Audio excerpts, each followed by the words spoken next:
this problem we're given a triangle and we're trying to find the length of the distance from Q to R. So we already know that the line or the part from T to R is 5. The trick is to finding out the distance from Q to T first, which we'll label as X. And then of course, just to find the total length of QR, we would add 5 to whatever X is. Now, this is actually quite simple to do as long as you're familiar with the triangle proportionality theorem.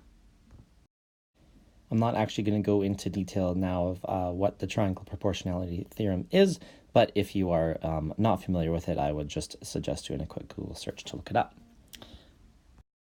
But what we can conclude from the theorem is, in this diagram, for example, is that if we were to take the ratio of the distance from Q to S over SP, that would be equivalent to the ratio of QT over TR.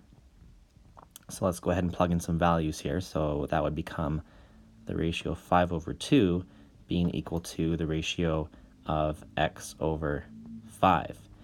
So if we do some quick cross multiplication here, we would get that 25 is equal to 2x, which means that we have an x value of 12.5.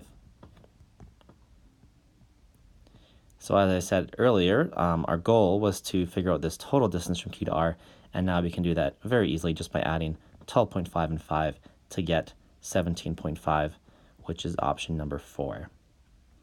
And that's it for this video. Thanks for visiting JD's Preparation.